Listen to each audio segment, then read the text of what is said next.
前田利家は織田信長に仕え、戦国を生き抜いた武将。若き日の荒さを超え、加賀百万石の礎を築いた人物。では本編へ。人は時に失ってからしか見えない道がある。前田利家の人生はそのことを静かに語っている。主君に見捨てられた日、未来は一度閉じかけた。信用も立場も失い、戻る場所さえ見えなかった。まだ名を上げる前の若者だった。ここで消えても不思議ではない存在だった。だが利家はそこで終わらなかった。むしろ終わったように見えた場所から始まっていく。終わりに生まれた利家は若い頃から気性が激しかった。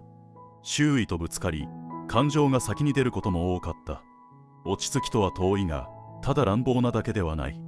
そこには人を引きつける力と武勇があった。その強さを見込まれ、織田信長に仕えることになる。だが信長のそばに立つには強さだけでは足りない。才を見せながら自分を抑える必要があった。若い理科にはその抑えがまだ足りなかった。そして人生を大きく傾ける事件が起きる。同僚を切りつけたとされる一件だった。その瞬間、信長の下での立場は崩れた。追放という形で未来は閉じかける。主君の信用を失うことは戦国では重すぎた。戻る場所を失えばそのまま消えるものも多かった。利家もまたその一人になるはずだった。だが彼は生き残る道を探し続けた。流浪の中でただ身を隠していたわけではない。もう一度戦場へ戻る機会を待っていた。その時間は罰であり学びでもあった。感情のまま動けば全てを失う。その痛みを利家は身をもって知った。だからこそ次に動く時の彼は変わっていく。若さの勢いだけでは届かない場所がある。そこへ進むには我慢と判断が必要だった。利家はそれを少しずつ身につけていく。やがて彼は再び信長の前に立つ。許される保証などどこにもなかった。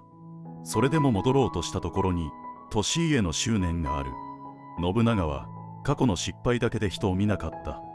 使えるものなら使うという冷たく合理的な目があった。その冷たさこそが信長の強さでもあった。利家は再び使える機会を得る。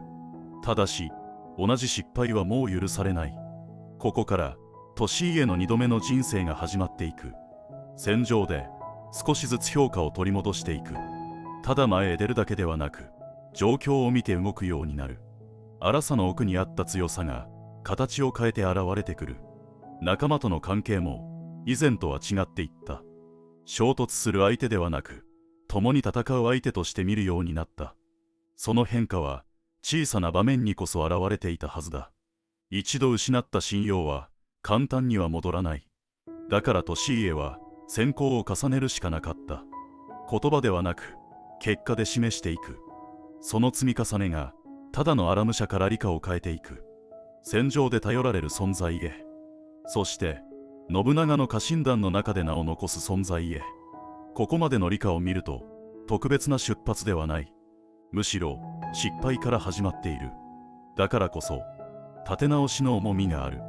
戦場での利家は以前とは違っていた。むやみに突っ込むのではなく、状況を読む。味方の動き、敵の癖、地形の流れ、若い頃には見えていなかったものが見えるようになっていた。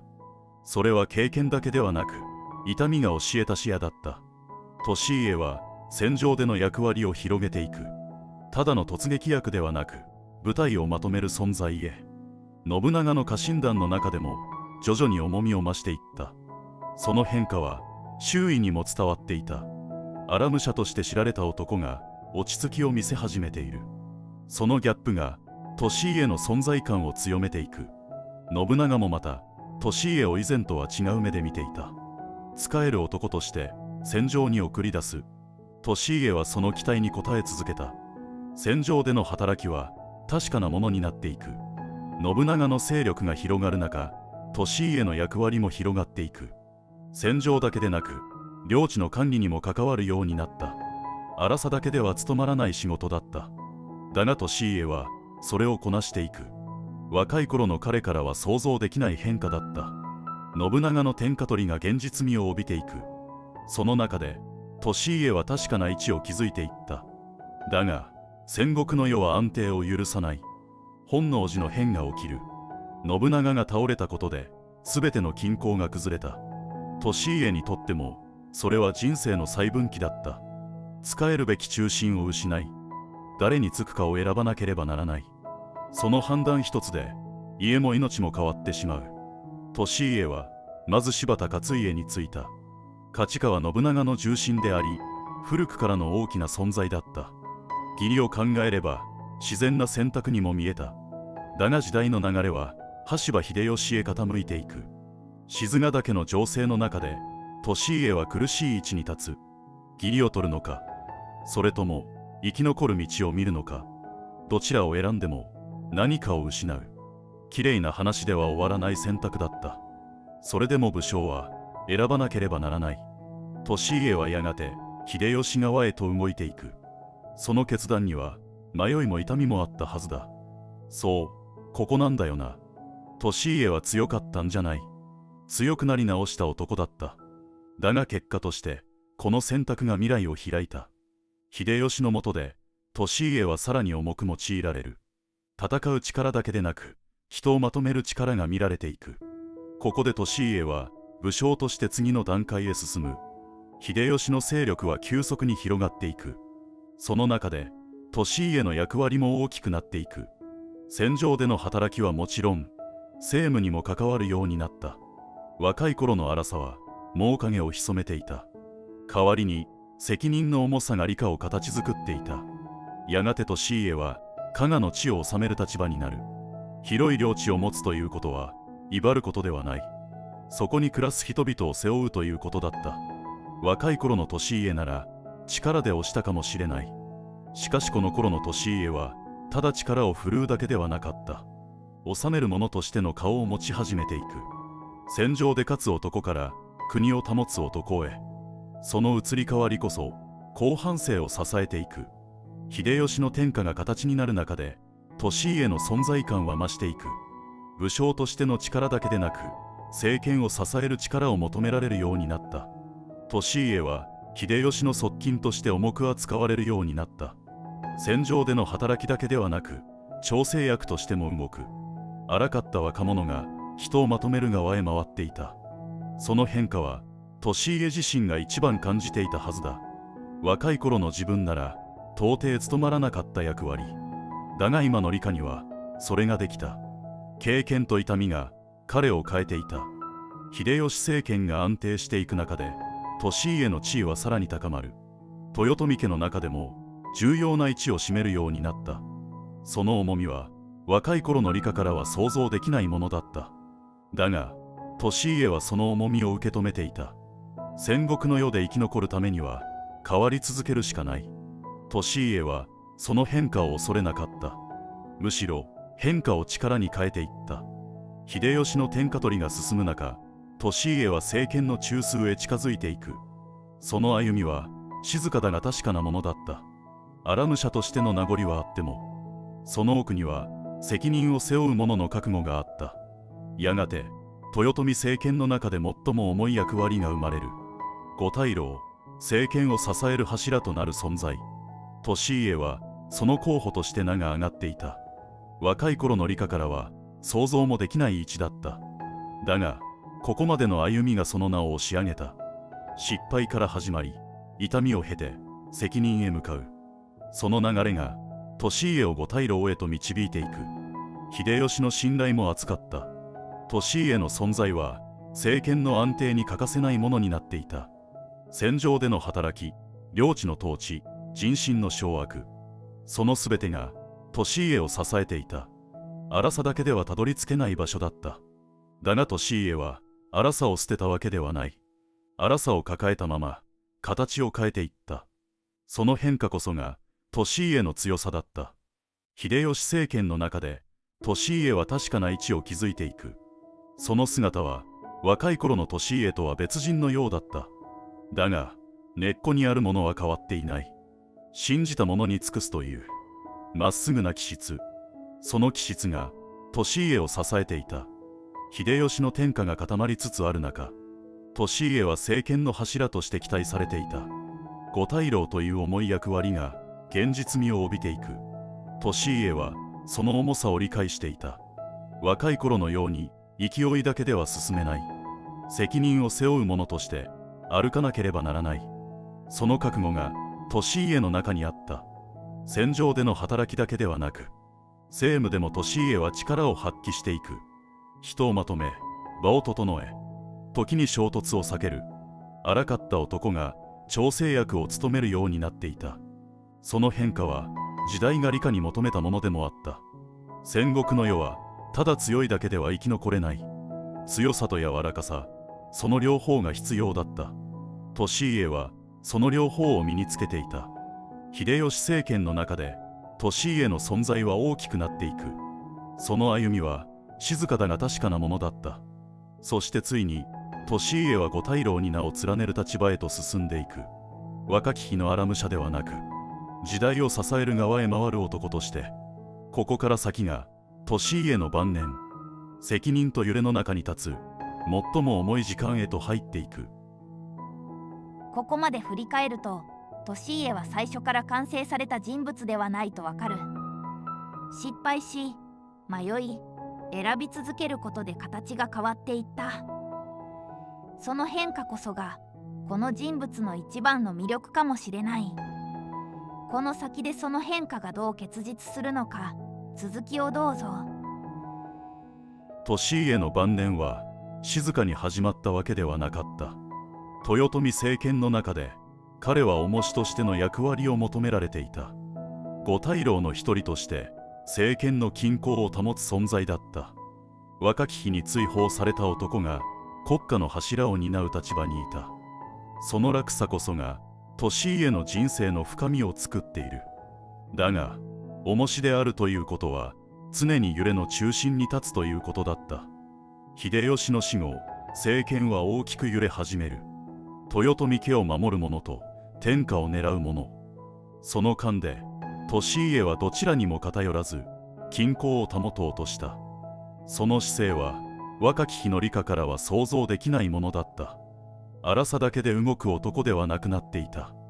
状況を見て時代を読み、人を動かす側に回っていた。利家の存在は豊臣家にとって最後の防波堤でもあった。家康が前に出ようとするたび、利家の影がその動きを抑えた。家康にとっても利家は無視できない存在だった。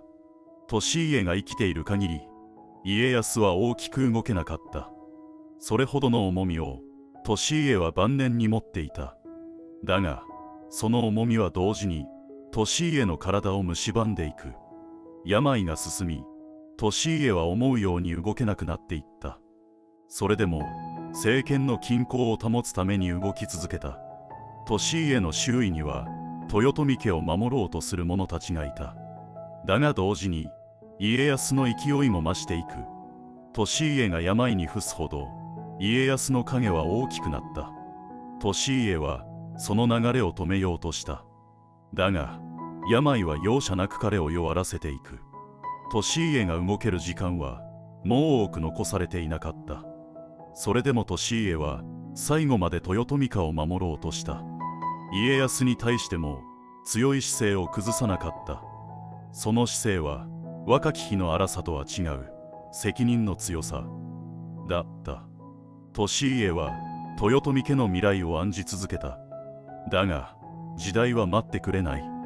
利家の病状は悪化し、政務に出られない日が増えた。その間に家康は着実に力を伸ばしていく。利家がいない政権は均衡を失い始めた。豊臣家の内部にも不安が広がっていく。利家はその不安を押しとどめる最後の存在だった。だがその存在が弱っていく。時代の流れは利家の体力よりも速かった。利家は自分がいなくなった後のことを考え始める。豊臣家を守るために何を残せるのか。利家は家康に対して最後の牽制を行った。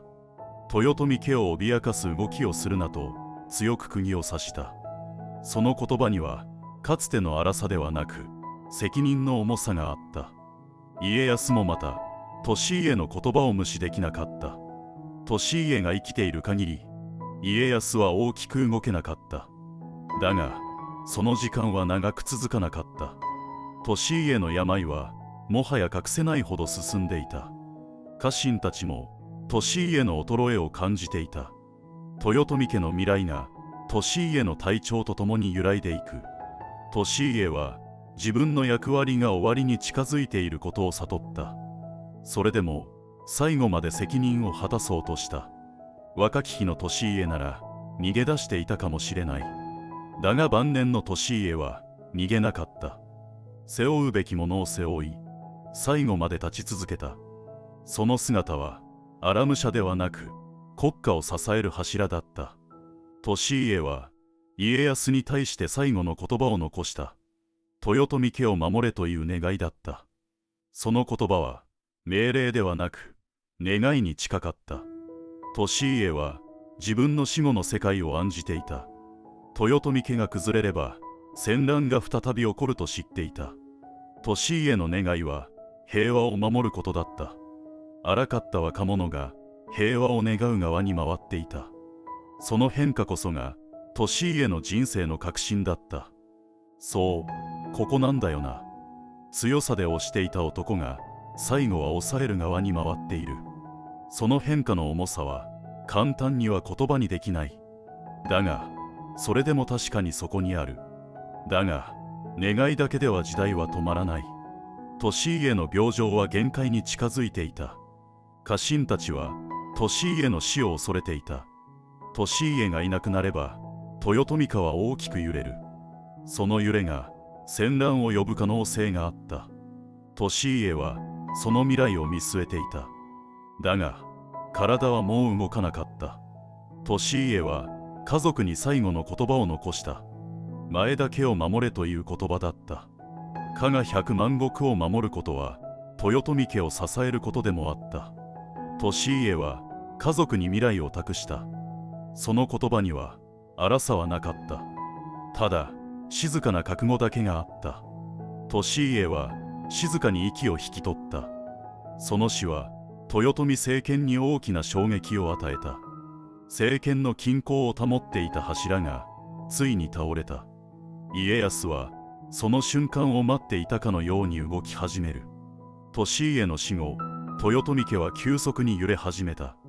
家康の影は政権の中心に迫っていく。利家が生きていた頃には見られなかった動きだった。豊臣家の内部にも家康に従う者が増えていく。利家の存在がどれほど大きかったかがわかる瞬間だった。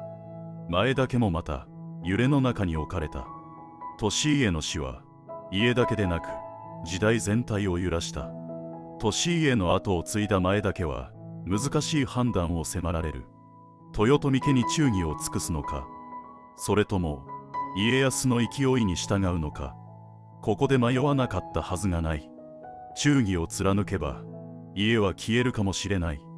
だが生き残れば主君を裏切る形になる。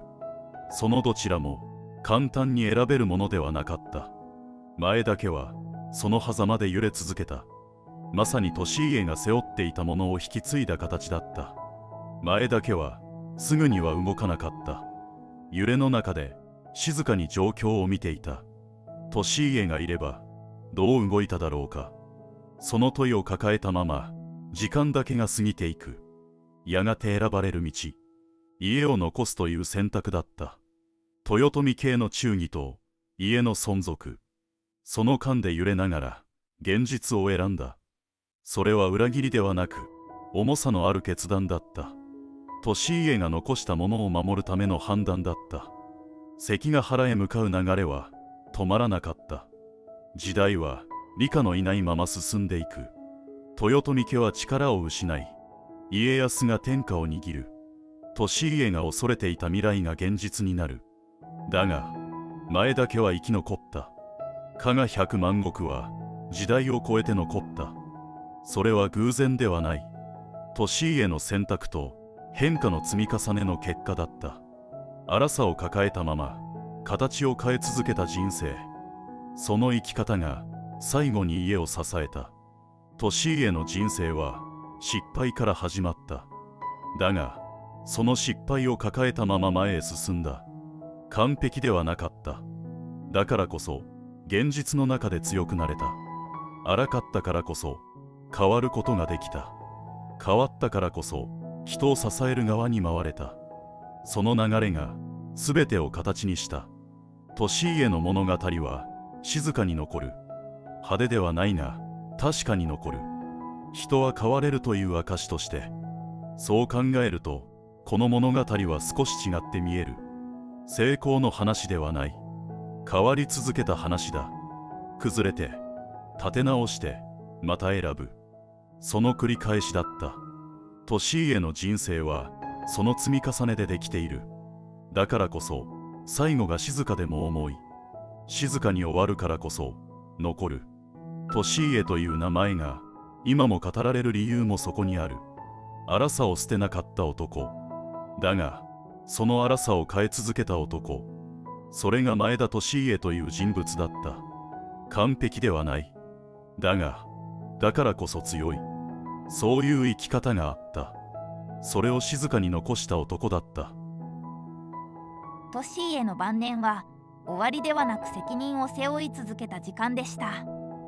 荒さから重みへ、その変化が最後まで途切れず続いている。前田家の選択にもその生き方が確かに受け継がれていました。静かに終わるからこそこの物語は長く心に残る。また次回の主役へ。